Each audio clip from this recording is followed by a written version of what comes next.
So I have a lot of dating horror stories. One of them is that I matched with this guy, and they're easy to match with. They're easy to come by. A lot of them are attractive and wealthy and live in San Diego. Like, it's not hard to match with these men, to be asked out on a date, but it's like what happens next is the tricky part. So this guy graduated from Harvard and Stanford. He's at his beach house. I can see that he's at his beach house. He's like actively renovating it. He comes from a big family. He's from San Diego. His sister lives in my area. Like, they're just like a lot of things that are looking good. We talk for like an hour. We kind of want the same things. Everything's looking good. We plan a date for the weekend. I always do a FaceTime screener ahead of time because like I'm not driving and getting ready and going on a date. If I know this looks crazy, but it'll get better if the vibes are not there, and I will know within like 10 seconds of a FaceTime if I want to go out with them or if it's going to be like an absolute no. So it saves me a lot of time. So we FaceTime for like an hour. Everything's good. We're planning the date. And he goes, "Oh, we didn't have a chance to talk about politics or religion." And I'm like, "Thank you for bringing this up. Let's get into it." And he said moderate on his profile. So to me, that's like kind of, it's not talking about it, but it's like at least I have an idea or something. Anyway, so he goes into his opinions. And this man tells me, he's in his 40s, like a successful business person, that voting doesn't matter. And listen to this. His uncle is in politics, and so he knows that voting doesn't matter. And I'm like, what do you mean? Like, are you saying that you're a Republican and you live in a blue state, so when you vote for a Republican, it doesn't matter? Like, what are you referring to? Are you saying that, like, elections are rigged, so it doesn't matter? Like, what do you mean? He's like, no, voting just doesn't do anything. And I was like, okay, that's not true. And I was like, hey, we can work on that. Like, seeing basically if he will allow himself to be pushed, like if there's any wiggle room, right? Because I'm not completely opposed to like pushing a man and being like, you're wrong. I think people can change and learn. I don't want to have to teach a 40-year-old man why voting is important, but you know what I mean? It's not like, I'm leaving you now. It's like, is this man teachable? Can this man be pushed? Anyways, he goes, or I say, well, midterm elections are actually really important. Like the Palisades fires in LA were really, really bad. And you know what?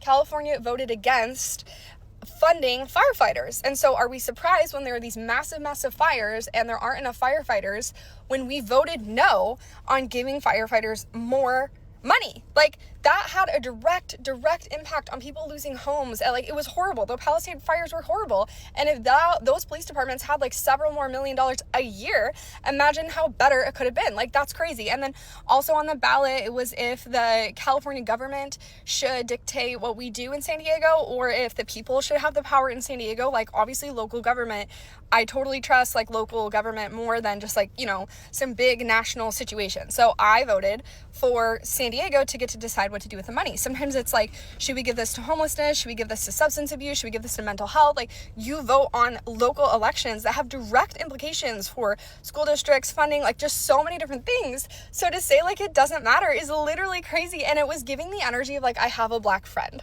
Like, I'm not racist because I have a black friend, or like I know about black culture because I have a black friend. And I'm just like, just because your uncle is a like congressperson or whatever, like that means absolutely nothing to me. And it was like the lack of being teachable. And I'm just like, you are so dumb.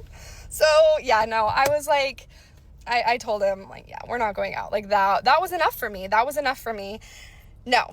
And then on another date, and these men are older, and it makes me laugh. Like, they're not young. They have like multiple degrees. They're like well into their profession. They're like sometimes middle-aged. I'm like, how have you, like, this is why you're not married. This is exactly why you're not married.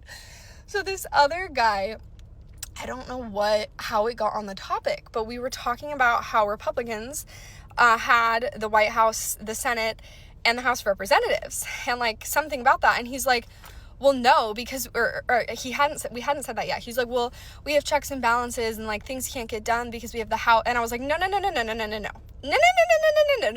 This was like a year ago. I was like, Republicans have everything. They have the House, they have the Senate, they have the presidency, and they have the Supreme Court. Like, we are in some deep shit.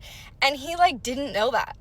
And like, he brought that up. It's not just like he didn't know. He actively had bad information and was telling me why I shouldn't be worried or why it wasn't a big deal because of checks and balances. And it's like, no, that's why it is a big deal. That's why Brett Kavanaugh and Amy Coney Barrett, is that her name? Is Amy Coney Barrett the victim of Brett Kavanaugh? I don't remember. Those two Supreme Court justices because of Trump, terrifying. That is like affecting us so much. That was like one of the biggest things of the 2016 election was the Supreme Court judges and putting 2 young conservatives in. Like that is one of the biggest things that's going to affect society for like the next several decades. So anyways, he just like didn't know. So for him to like push down my concerns on bad information was wild. And then when I corrected him, it's like, oh, like what? And then I've had 2 different guys use the R word.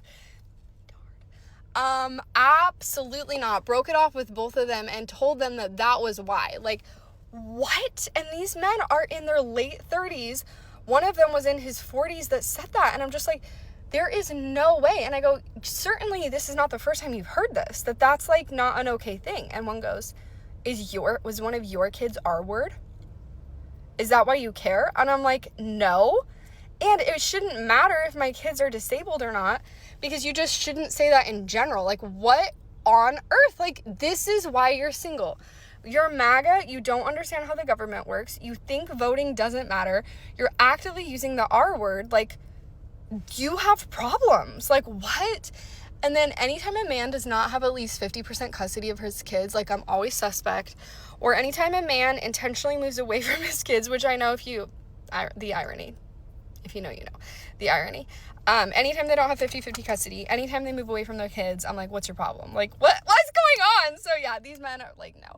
And you guys, I go on dates all the time. I match with people all the time. I text them, I FaceTime them. Like, I am in this deep, I get matches, etc. And it is such slim pickings. It is such slim pickings. It's just like, oh my gosh. So, I have like the situationship and whatever. Like, I have my go-to individuals, but in the meantime, like looking for the forever person and the husband, and everyone's like, date women. I've tried, and I think if the stars aligned, I could definitely be with a woman. So we'll see. A couple women are hitting on me right now on Bumble, so we'll see how that goes.